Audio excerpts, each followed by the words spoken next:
what is splashing everywhere? 2 seconds in, and we already have 3 viewers. That must mean that Bradley is very popular. You guys are now tuned in to Siren Sundays with your host, me, Lashanti the Siren. Today, our guest is Bradley Watson, Science Officer at the Bahamas National Trust. And we do want to say a big thank you to our proud sponsor, Science in Perspective with Dr. Anselina Davis, because we all need a little more science and a lot more perspective. So welcome, Bradley. Thanks, Lashanti. Hi, everybody. Good to be here. How are you doing on this wonderful Sunday? My fellow KA alum. Shout out to Kingsway. You want to sing the school song now or later? No. Nope. Please sponsor this episode. No. Okay. We got to ask Lino to get a song for us to sing then. I'm good. I'm happy to be here. Thank you for having me. Definitely. I'm definitely excited to have you because as I was saying in my live earlier on Instagram, I think besides maybe you and Michael, Boleg, who was on the show 2 seasons ago, I've known you guys the longest because we all went to Kingsway. So it's really nice to kind of come full circle, right? And go from Kingsway and drift apart and do different things and then still end up back in the environmental sector. But yeah, so tell us who you are, what you do, and give us a little bit of information. So what did Bradley do when he left high school? Oh man, Bradley went on a journey.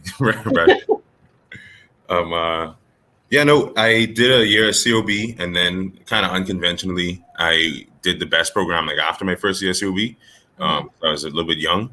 And then after the BEST program, which, did the first semester at the island school, fall 08, and became scuba certified, really opened my eyes in the environment because honestly, back in Kingsway, I did a biology, we did biology, and Mr. Rutherford was my teacher. And I remember just one field trip where we went out to the mangroves. And then that was when, you learn my first species name, Rhizophora mangroves. I never went to the mangroves in Kingsway. Because, I don't know, man, that just happened. We got to go to the mangroves and it was... I think it was file a report. Man, I remember that day. That was cool. That was... Because, that was the one time when I was all right, word, this is not abstract. This is not out there. This is right here, right now, And so then we went through that and then got on to island school. And in island school, it was every day bombarded, environmental education, really understanding your place and where you are. And then the other layer to island school was really good was that we kind of interrogated community as well. So 3 aspects were we did looking at the Lucayan Taino, those Indians that inhabited these islands before us. And if you think about their population levels, I think there's a report that they were at 150,000 individuals, which is they say it was the same population density on the out islands now as it was back then. There was a significant number of those Indians here. And you think about their environmental impact compared to ours, we have a huge impact compared to the way that they would have lived, right? So that was a mind shift there. And then we did community. We were talking about what is this place that we're in? How does island school interact with the community around it? And thinking about that. And that was kind of formative. And so then went off to school and did my undergrad in biology, graduated from College of Charleston, and was focused on plant biology. I worked in a couple of labs. So first one was we did some studies on sea urchin gametes, fertilization under an acidified condition. So projected to 100 years into the future. And I bombed that. That was a horrible experiment for me to do because I did not ask enough questions of my advisor or whatever, but it was really cool to at the end of the summer get to figure out the final run where it actually worked. And those their motility was decreased and fertilization rates were not as high when you have an acidified ocean, right? So getting to climate change stuff. But plants. Then I went to work in Michigan after undergrad for 2 field seasons, working at the Kellogg Biological Station. And really cool thing there was that this is a long-term ecological research plot, right? I think there are 20 some sites funded by the NSF. And these plots I was working in were managed for, my plots were prairie plots, right? So they were planted out with a mixture of prairie plants, grasses. But that was just one of 7 treatments. And the other treatments were mixed agriculture. So you're thinking about rotational planting. So you have peas in one year and then you have corn in the next year. Some plots were agroforestry plots. And I mean, an experiment maintained over 26 years. I think there were 7 replicates in every plot, and the plots were like half a hectare. And then there was a replicate site in Madison, Wisconsin. And so I was just like, this is the scale that science goes down on. Like, there were plots in there that were like for a warm climate where there were literally lamps placed in the field, large enough, like, and replicated 7 times, where you warm the environment and see how that impacts plant community composition. And in those cases, you had some invasive species and noxious weeds that like took over, because oftentimes those individuals, like, they have the genetic diversity in there to take advantage of a warming climate, whereas like our crop plants are typically, monocultures of one species. Something happens to them. For example, you think about bananas, you get diseases come in and they get wiped out. So that was like the agriculture Bradley. That was like, we're going to do mixed forestry. Like, I was on that train, and then I continued into my master's degree, and the focus was now thinking about how do we produce biofuels in the future. So in these same plots where we had prairie grasses, we were thinking about if you took those grasses off of the field and you were to ferment them to produce ethanol, biofuels, because Obama was big on that. Pardon me?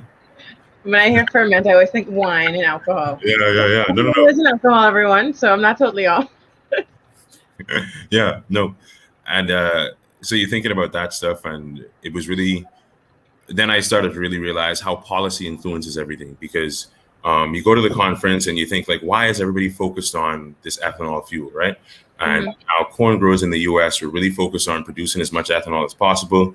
You have most of the corn produced in the States right now does not go for any human consumption. It's ethanol production and animal feed. And I was just like, oh no, Obama caused this, because it was a policy thing that made their funding available for people like me to study these questions and try to find some answers, right? And it also includes, yeah. I mean, because you have the farm subsidies that allowed this to happen. There's arguments about that left or right, but when you think about a situation where you need policy to go first to make a way for people to actually do the science and then implement that change in the economy, like, it's a step-by-step process. Yeah. So I did the master's degree.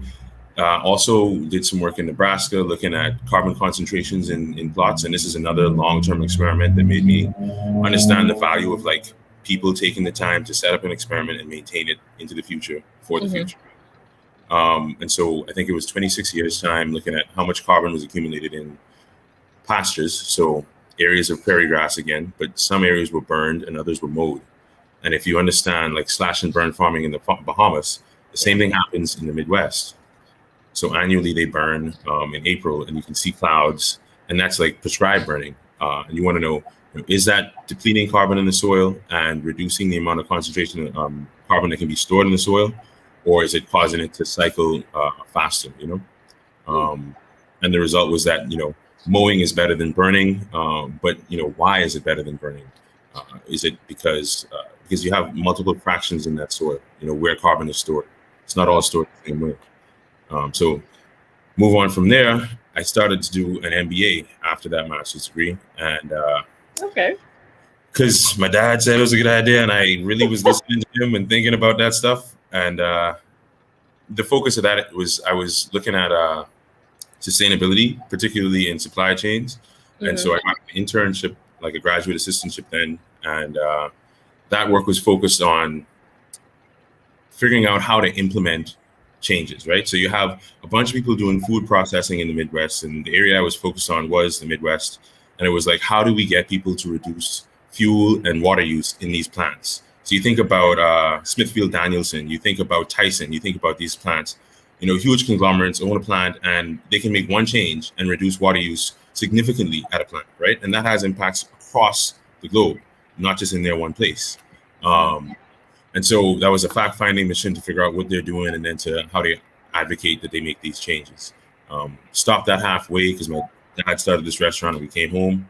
And you managed the restaurant. You went from agriculture to restaurant management. Nice segue. And it was trying to get a kitchen to save their compost, like to compost in a working restaurant kitchen, or being somebody who's just managing and talking to my boss, my father, and saying like, listen, we need to get biodegradable containers, and then being like, they're expensive.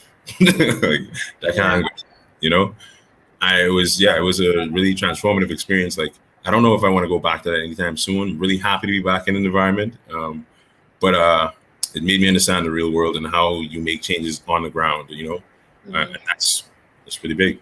And so now we're back at the BNT, and I've been at the BNT for 2.5 years, and we plugged away at some work.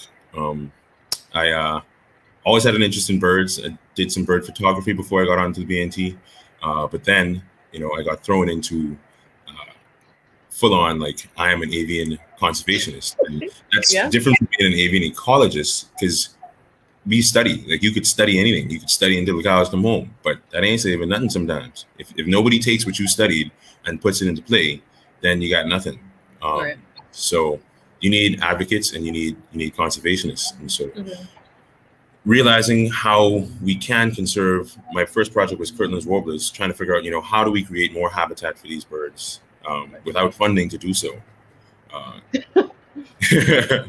That's always the ultimate challenge, right? Like, we want to do so many things, but how can we do it with minimal to no funding? And I think that even that in itself is where community support is so helpful. That in-kind support, oh man. It's pivotal.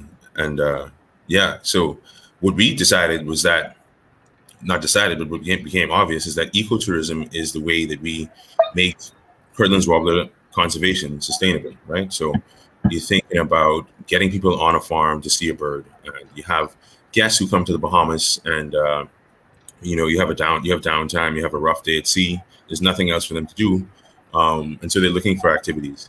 And I was always really against tourism being our mainstay and focusing on that industry and leaning in. But when you consider short-term planning, and you consider that we can be a pull tourism destination, which is I learned that from Nicolette Bethel back in the day. She had a talk about how push tourism is like people wanting to leave their country to get to the beach, and they can go to any beach anywhere, doesn't matter.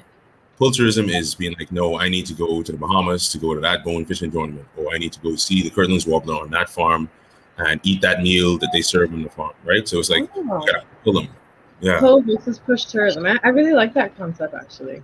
Because I too am a little like on the fence about should we keep using tourism as our main industry, but that's a controversial conversation for another day. It has to do with community, though. I mean, you think about sustainability, you cannot separate the environment from the society and from the economy. Yeah. Definitely. And so, as you were talking about that, we did get a quick question, still on the topic of birds, from our wonderful Megan, who was my guest last week.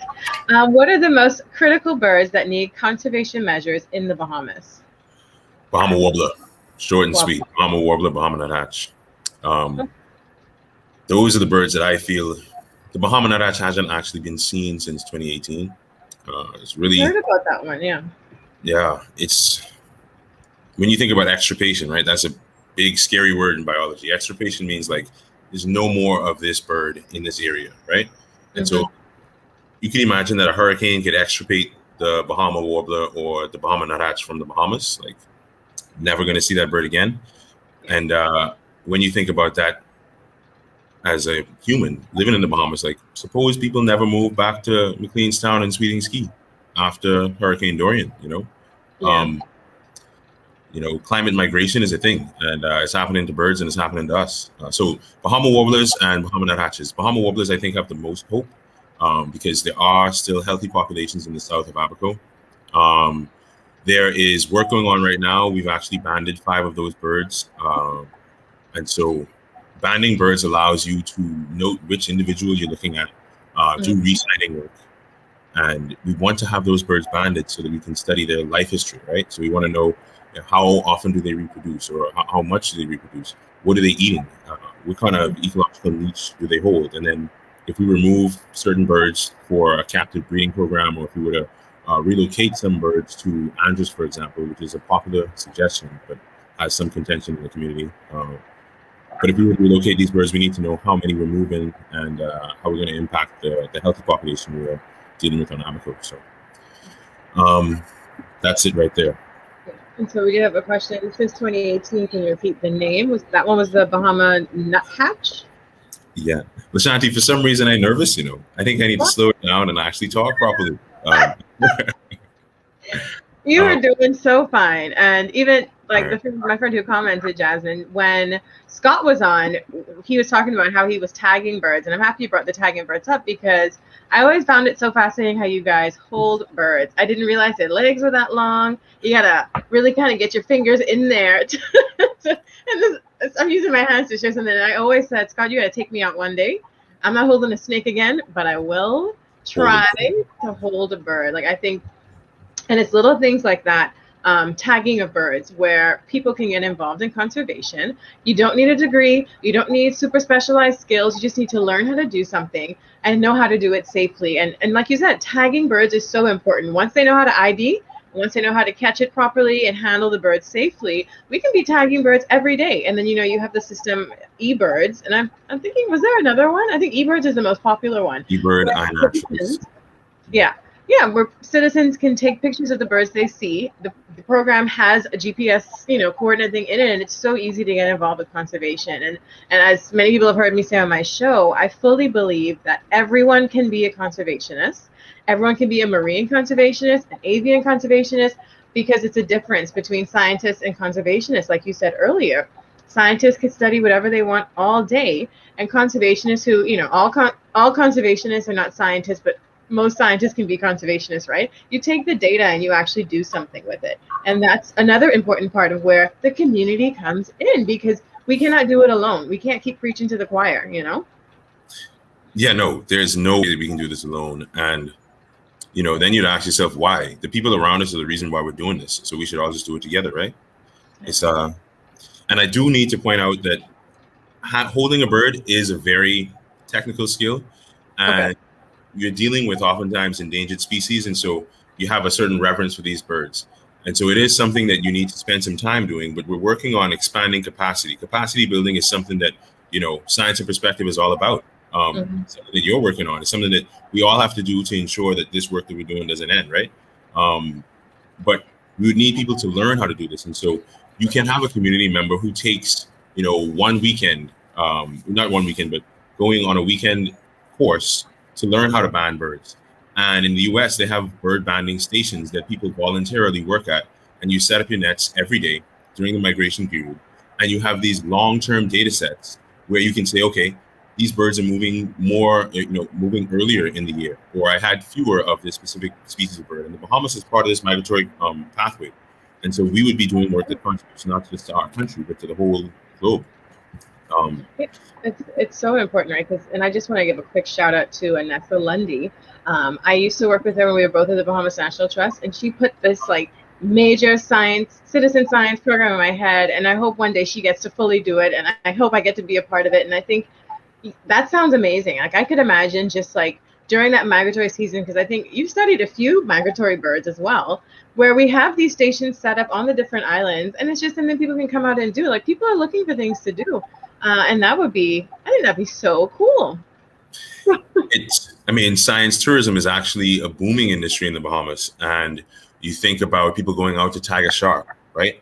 And you think about that's the pull tourism that we need. That's something that you can't do elsewhere in the world. You're never going to see a Bahama warbler anywhere else but Grand Bahama or Abaco. That's it. It's all. So it's a sustainable avenue for us to take tourism into. And then you think about all our beautiful national parks. You talk about the Abaco National Park, that has two beautifully, you walking through the pine trees, you're hearing the Bahama parrots calling, and then you can walk into the coppice area, which I actually prefer over the pine forest. But you have both of those ecosystems, and I got to tell you, to be a Bahamian experiencing a healthy coppice forest, the trees are massive. The feeling is incomparable. So I advocate that everybody visit the parks as much as they can. Primeval Forest is one that you can visit in Nassau.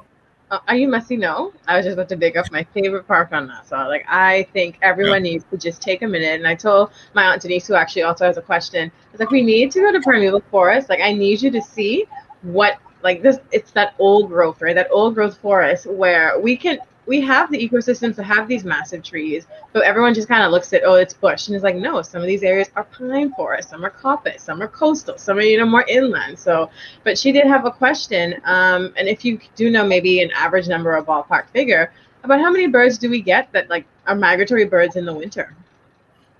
So wow. Okay, first there was a question about the Bahama warbler, and just wanted to point out that no, the 2018 was the Bahama nuthatch was the last time it was seen.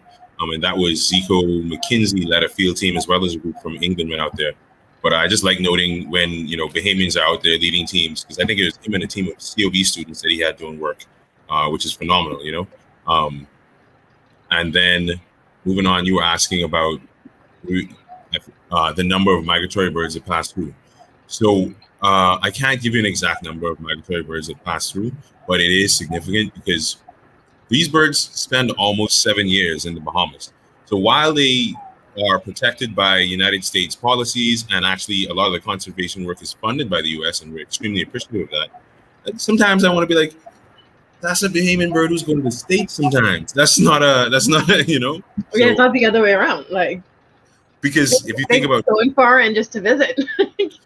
To breed, because they're following the resource patterns, just like that's how the Lucayan Taino got here. They were looking for, there's population pressure caused them to move. So these birds have these migratory patterns that they pass down. They've been doing this for years and years. We are changing the earth right now, and so we're challenging them. But yeah, to me, it's interesting to consider that maybe they're not, U.S. birds that are here. They might be Bahamian birds that go to the U.S. And then lastly, the nutrient cycling question or point I wanted to make.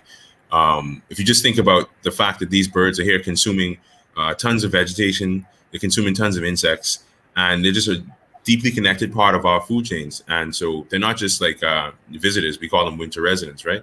And then you have the birds that pass through. And so, yeah, this is a complex system. Definitely. So I know, and this is just to backtrack a bit when you were kind of talking about the work you did in agriculture, and I had said this to you behind the scenes, and I said it on my live on Instagram, but I do want you to touch a little bit on. Sorry, horrible. You just started standing up, like. I was like, what do I do?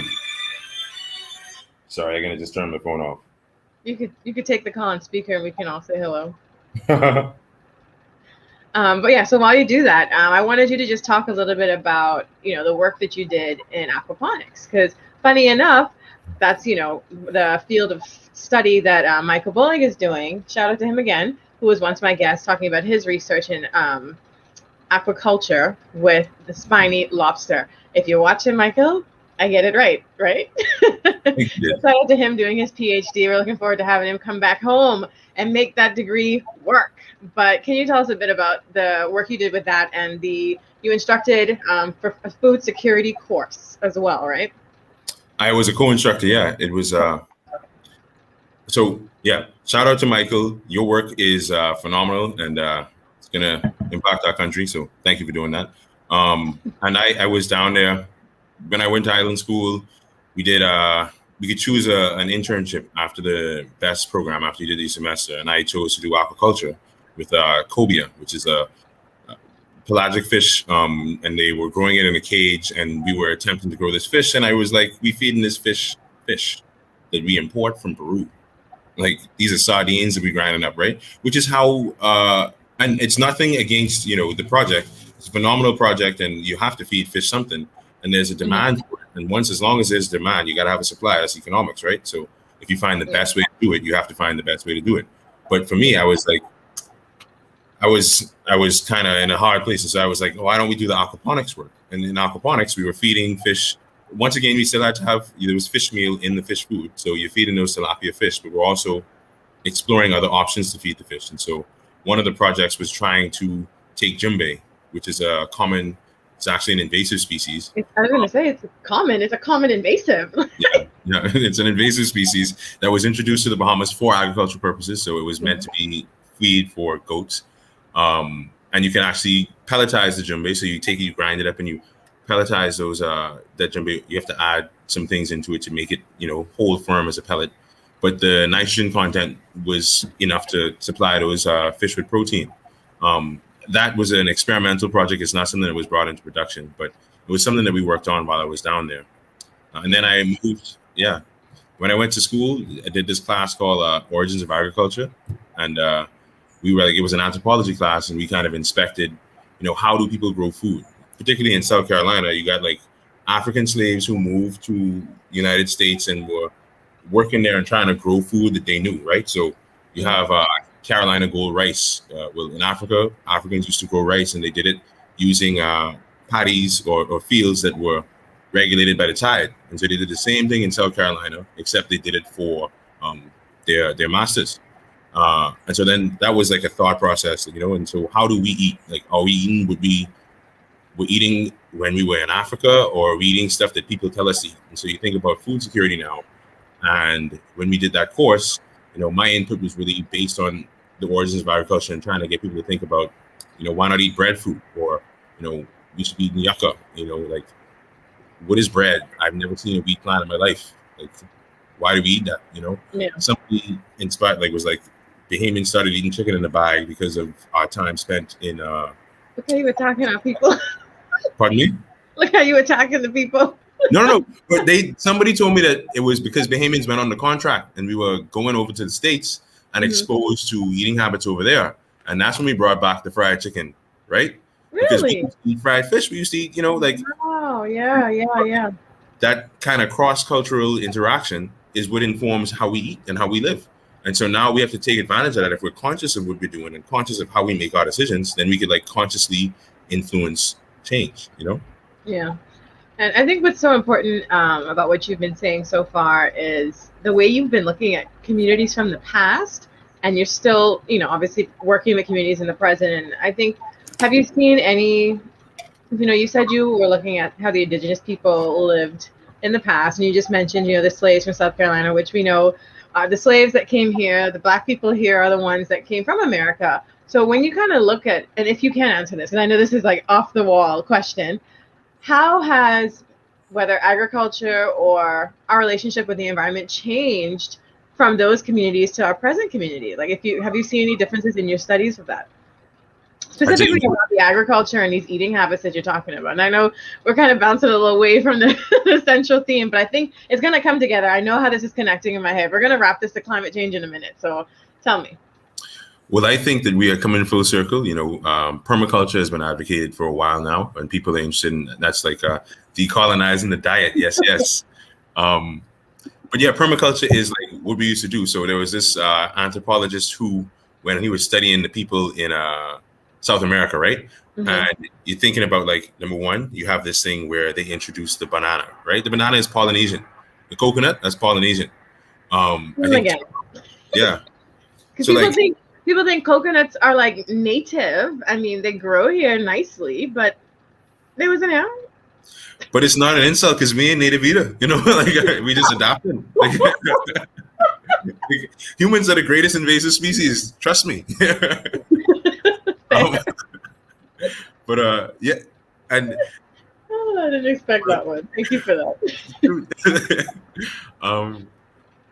Yeah, so he would talk about these dooryard gardens, right? And Homeboy was like, the point that they made at one point was, oftentimes you would have these communities growing bananas before the Spaniards got to them, before the colonists who were moving around and moving these genotypes around.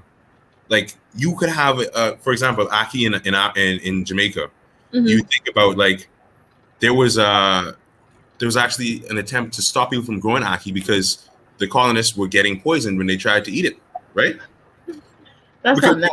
Understanding but ackee is a West African fruit, so we brought it from West Africa with us, and there was no way he was going to take that away from the Jamaicans. The Jamaican slaves who was there, that's that is food.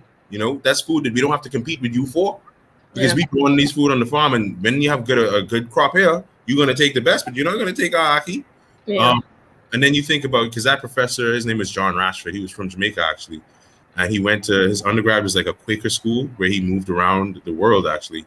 So I learned a ton from him about and his dissertation was on why people don't plant trees when you're a tenant farmer. So if you don't own the land, you're not going to plant trees because you're not going to have that to inherit. But now we're talking about permaculture. I'll take my tree with me. So now we're back full circle. We get to do agroforestry. We're talking about like, how do we build farms that last generations? We're talking about soil health. We're talking about actually taking ownership of the place that we live. And so, yeah, I think it's a full cultural shift when you think about how do we change what we eat, how do we change how we farm, and generally just how we live. You got to change the palate. Yeah, I think what you said, that is very important, because, you know, a lot of people, especially like in our age group, if you're not fortunate enough to either own land or have land that you're probably going to inherit from your parents, it's really hard for you to want to kind of invest in these full-scale trees. Like, first of all, it take long to grow. You might not even stay here long enough to grow. So that's why one of the things that I saw happening over COVID was the community started planting more. You see people growing these quick things like herbs, tomatoes, cucumbers, peppers, very quick things. And so while those are nice, I do think sometimes we forget the value of having these big trees, not only for shade, but again, when we talk about climate change, right? Like, these are the big trees that are going to be holding onto this carbon. Like, we need to plant more trees, right? That's one of the ways I think that we always kind of talk about to people when it's related to the terrestrial environment. Just plant more trees. And I think we really should have a push for, in urban areas, community gardens. Like, I've heard about them, like in the US, where they'll put them on the top of the apartment complexes. We don't build buildings that high, but I do think we need to start getting into community gardens. Like, and if any MPs are listening, I don't get political on my show, but MPs, potential MPs, consider that for your constituency. And I'll leave that there. Just consider that for your constituency. I think it's something that, like you said, is going to be there for generations. Like, if you live in this area, you come together as a community, you plant your ackee tree, you plant breadfruit, and then you harvest, and it's free. It's just free food for people, you know? So, which is like, let me just get impassioned right here real quick. Go for it. Like, think about it. We have subscribed to this belief that people are supposed to fight for food and life, which is not true, right? When we were hunter-gatherers, when we evolved, right? When we were out on the savannas of Africa, we went and hunted and gathered for 4 hours a day, not planting anything and not worrying, right?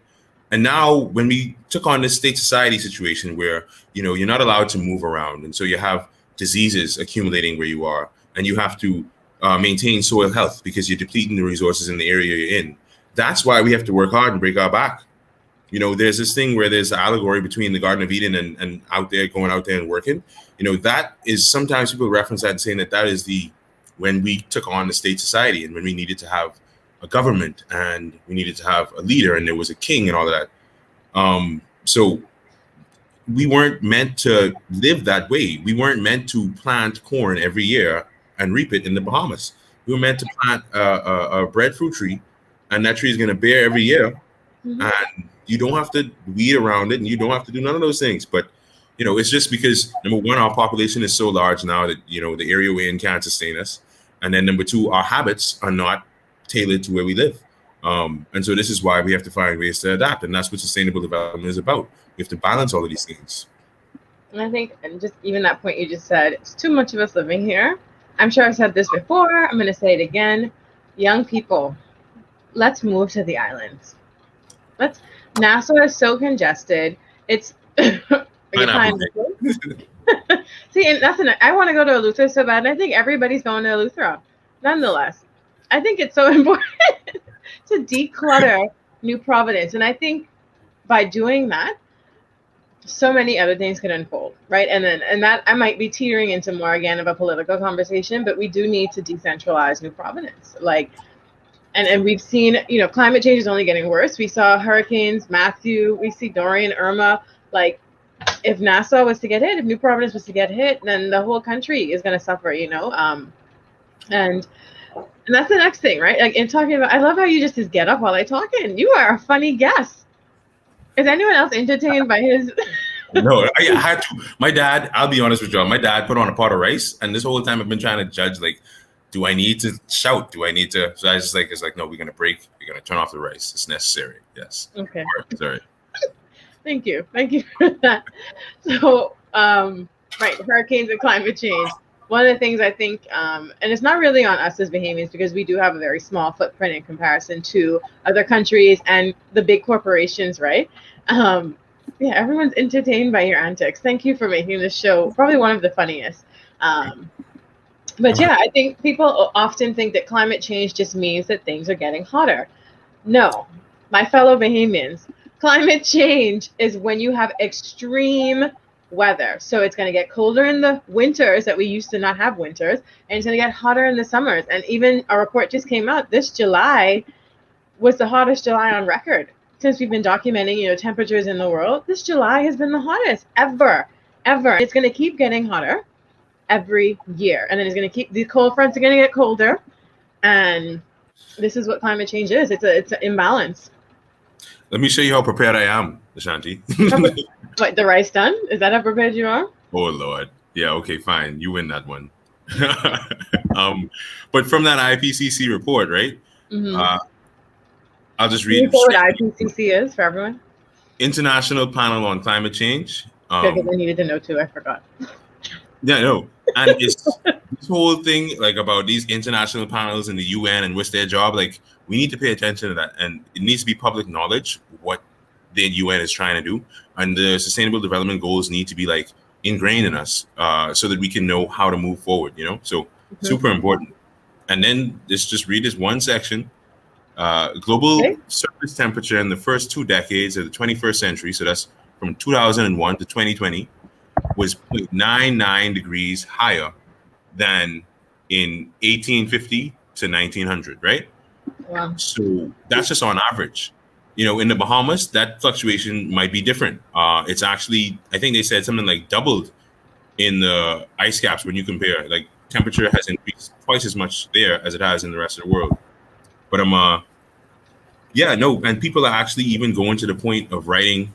I found a journal article that was talking about like how temperature increase is going to influence labor, and how labor productivity is going to decrease because it's too hot to work outside.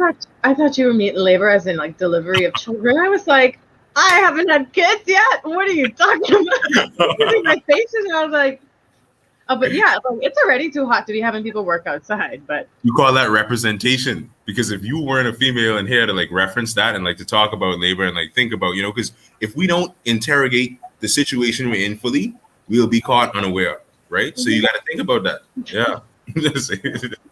But and just to touch on that, and as a woman, female representation, we do need more women helping with this informing of policy, because it's so male-centric right now, and it's so oversaturated with men in these policies. They're not thinking about all the different things. Like, just that was a perfect example. You say labor, I went straight to childbirth, and you were talking about hard work. And there's this book that I'm reading. I don't have it near me, but it's like women lead the way.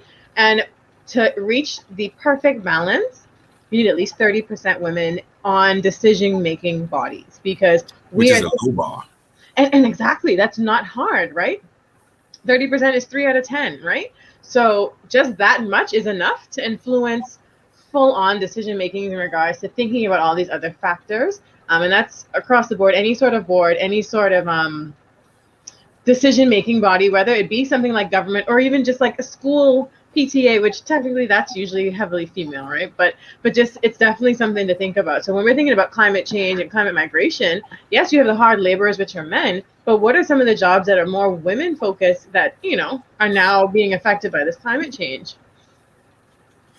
I think you were right. I mean, if you think about, because you think about labor in a lot of the developing world, and the tropics is where climate change is going to hit as far as changing cycles. So now you have to think about, like, maybe we should be working from like 5 a.m. to 9 a.m. and taking a break. We can start a fight. I'm just saying, there has to be solutions, because there's done being enough to get people to work for 9. Maybe we need to work from home. Maybe we need to do things like that. There's just going to have to be some sort of conscious adaptation to these changes that's going to happen. And the thing about it is, when you think about labor or when you think about women, because those are underrepresented groups, you say they're going to get caught in the crossfire. At the end of the day, and you consider an economy, they are the basis of the economy. You cannot move forward without them. So you have to really, and I think that this is one of my big things right now, is advocacy.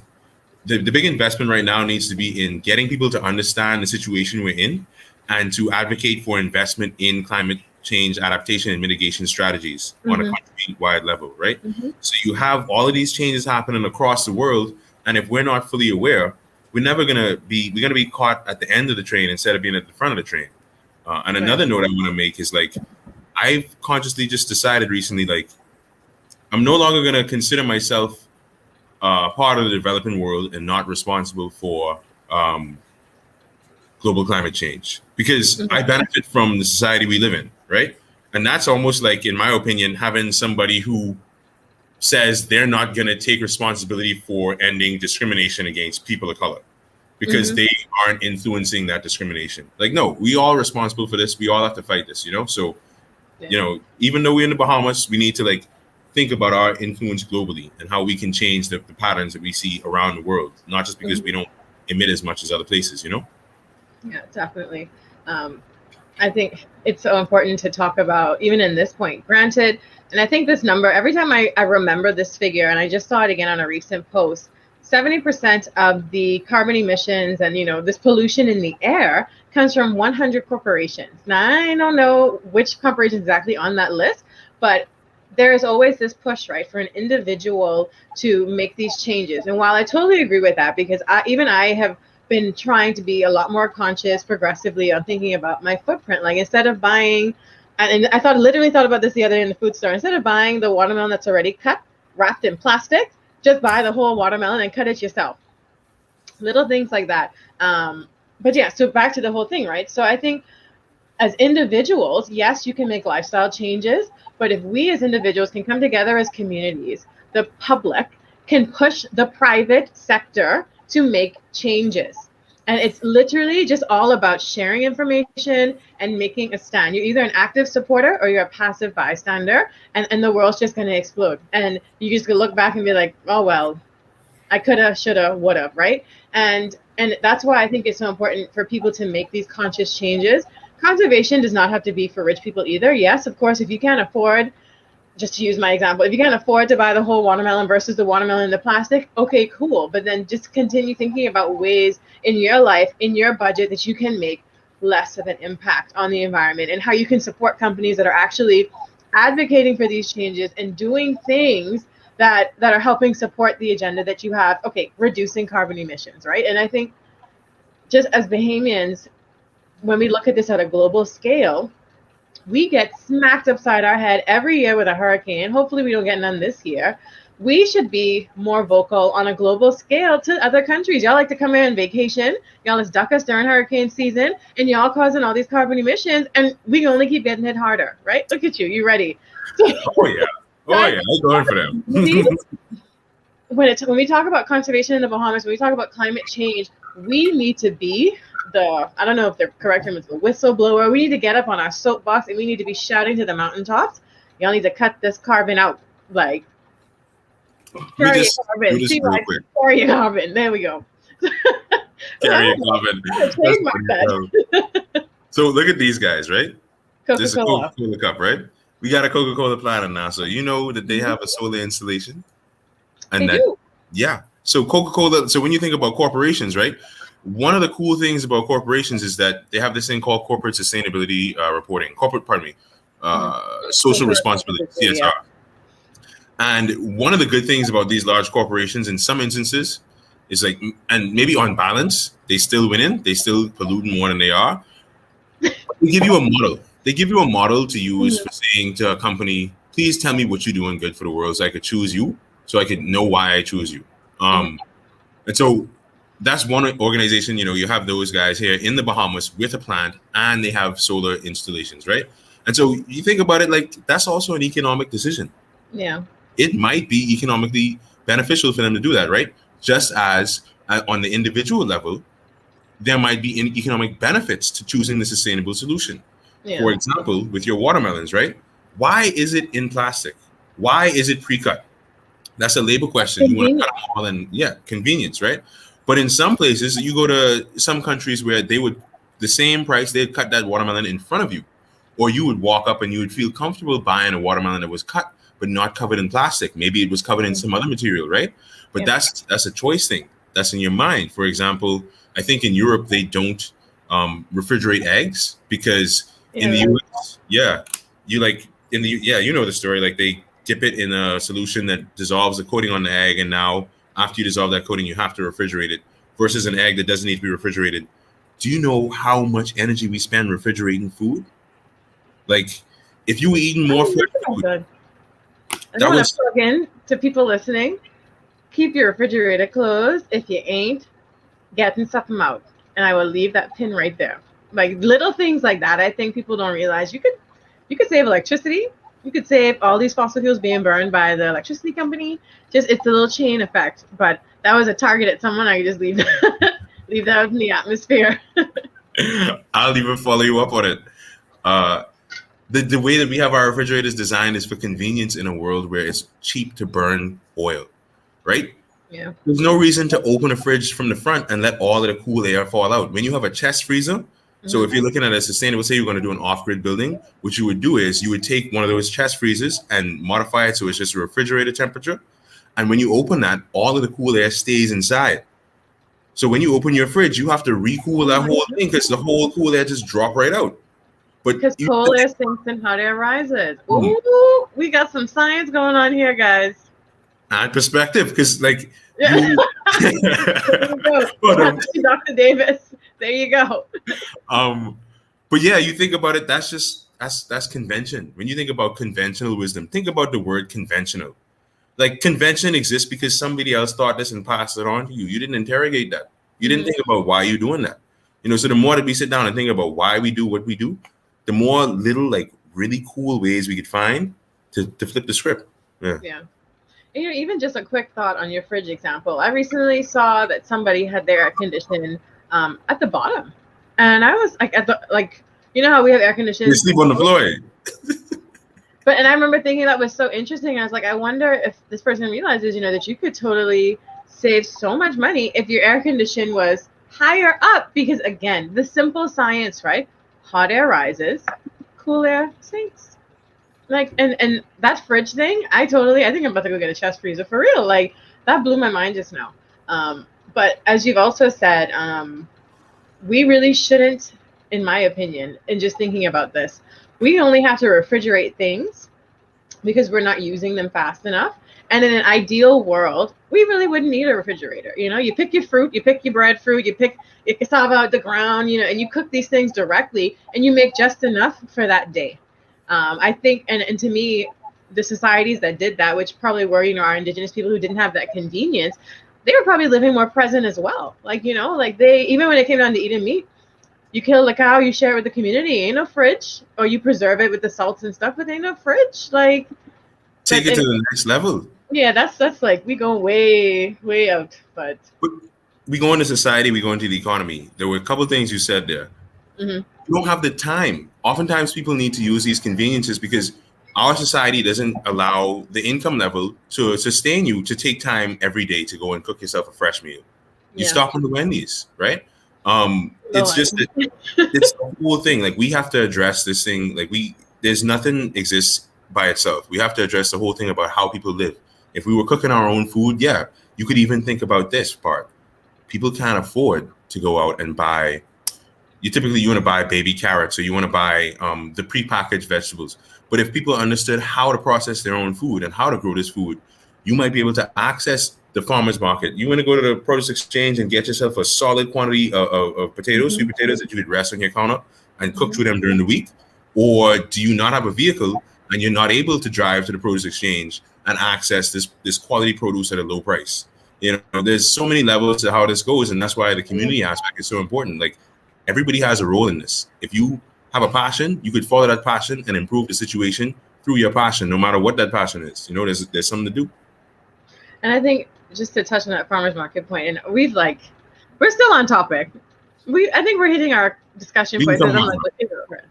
Yeah. I think just an idea that I had as you said that, right? Like, not everyone can go to a farmer's market. I did advocate earlier for community gardens, but there are actually even, I think it was Chicharney Farms that did it. Not that I want to give any endorsement to specific farms, but that was actually delivering produce, and you get your little box, your vegetables and stuff in it. But then it goes back to, right, like, people are more interested in already processed things, which is also, not only is it bad for the environment, but it's bad for you, right? It's better for you to get as organic and as clean as possible. But again, you have to look at the community. You have to look at what this person can afford, what suits their life. So I always try to tell people, whenever I try to advocate for, like, lifestyle changes, think about what you can do and do it. Like, if you can afford to be vegan and this is something that you, and this means that much to you, then do it. You know, it's really that simple. If this is something you want to do, if this is something you're passionate about, find little steps that you can take to make that big change. And on the the CSA box, community sponsored agriculture, like you get your subscription of a box, right? Mm-hmm. Can you imagine? That's here. I believe that's how Chick Charney was running it. I know that you could get a box of grocery delivered, but I just wanted to introduce this idea. You know, we have to fund these farmers. Farming ain't cheap, and it's not reliable. So it's a risk that's being taken every time, right? So if your support is simply to support a farmer and access quality food, but also making an outing, take it as a chance for you to get outside. If you could go to the farm, if you can take your child there, if you could take a family member there, if you could go out there and experience that, because you know, if you think about a farmer, they have a place that you could experience, and that's why you do the farm tour then, and that's why you go to the farm and you get on the mailing list and you think about doing the activities on the farm, and you make this a part of your lifestyle, because COVID has showed us that like it ain't all going to the movies and going to the bar. There needs to be something else that you know you're taking your time and you're investing in your community and you're enjoying it. It feeds you back. I think there was something else, but I'm gonna take some time to think so we could come back home, because I wanted to make sure we focus on the 4 C's. Yeah. Well, like I said, we weren't too far off topic. You can start talking a bit, because the only other things, you know, how do these 4 C's tie together in the Bahamas? We've been hitting that. You know, you talked about what you've been working on. We've been talking about ways people can get involved and do things for conservation, but are there any other specific ways that people can get involved with what you're doing specifically, or what the Bahamas National Trust is doing specifically when it comes to the bird research, the monitoring at national parks, and all of these other things going on? So one thing that's really cool is, and I'll share a link with you at some point, there's a book called the Bahamas Natural History book. And it's an encyclopedia of what's of what you see around you, right? And we're talking about giving you a field guide for the Bahamas, right?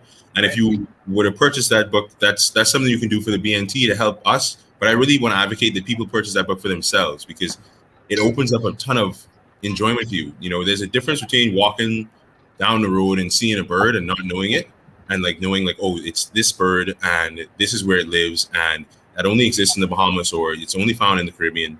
It just opens up the world to you. It really does. And so I would advocate, you know, taking advantage of every opportunity you have to enjoy where you are. You know, that really is important. My supervisor, my former supervisor, Shelly Kant Woodside, I would ask her repeatedly, you know, how do you convince people to plant trees? And she was like, you got to tell them, you got to like convince them that it needs to be loved, like that diversity is important just in and of itself, not for any other reason. And so I think people can see that. I think people have an appreciation for diversity. Just if you look at the different diversity of clothes that we wear, the cars that we drive, you know, take that same eye and apply it to the universe around you, because that's what's going to cause you to say plant a tree or not cut that tree down. Just take the time to look and appreciate it. Yeah. Which is why it's important to explore your parks. And I know there have been some pop-up events that happen. I've heard about it a lot at Primeval. I'm not sure if it happens at the retreat anymore, where you guys even take it a step further. And you either have, you know, Pericles Malis talk about some history, and you even have some people doing the fresh bush tea, you know, and I think that's also important, because, you know, a lot of Bahamians, you know, you get sick, oh, you need some Cersei, but why?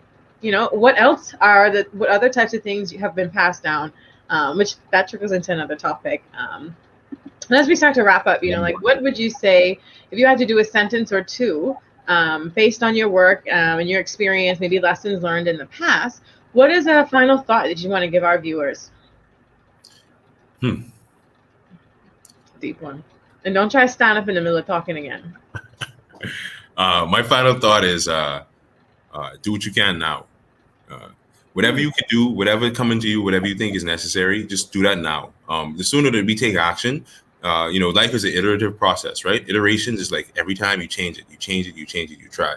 So the sooner we start trying to make changes and to do something, the sooner we understand how we could be more effective, right? So personally, that's my mantra right now. And I just want to share that with everybody, like, do what you can right now, and then see what happens and make your adjustment. Yeah. Oh, Bradley, I love that. do what you can now, right now. Like, Right. beautiful. And our final question before we close out, I asked my guests this all week. You better pick right. What's your favorite sea creature and why?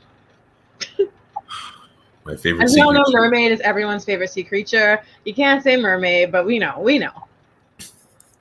I can't lie.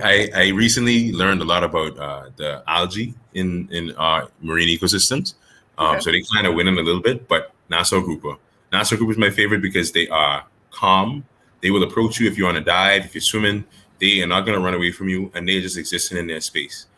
So I just really feel like we've been taking advantage of them, So let's be nice to the Nassau groupers because they have a good vibe. They exist, extremely long lifespan, and they captivate Nassau grouper. They stay out of people's business. That's how you live long. Be like the Nassau grouper. Just chill out, man. Just chill out. Just keep it calm. Keep it calm. Definitely. So thank you again all for riding another wave with us. Catch you next time on Siren Sundays. Shout out to our sponsor again, Dr. Anselino Davis from Science and Perspective, because we all need a little more science and a lot more perspective. I forgot something, Lashanti. I could just mention something I think I was supposed to say in there. I'm taking a year-long break to go and study. So I just wanted to throw out Oh, is this an exclusive? Oh! Yeah, I guess this might be an announcement. I guess there's an official announcement coming. But gonna head off to St. Andrews University and study sustainable development for a year on the Shevening Scholarship, and then come back. And so really gonna have interrogate these ideas a lot more, take a year to sit back and think. So if you all have information, I'm gonna be watching. Lashanti, I'm gonna keep watching your show because if we don't keep talking, we move forward. Yeah. Oh, that's so exciting. Congratulations on that, Bradley. We look forward to you going off, doing the thing, and coming back and making a difference. And thank you all again for watching. Thank you. I will see you guys next week. Always yours, Lashanti the Siren. Thank you so much.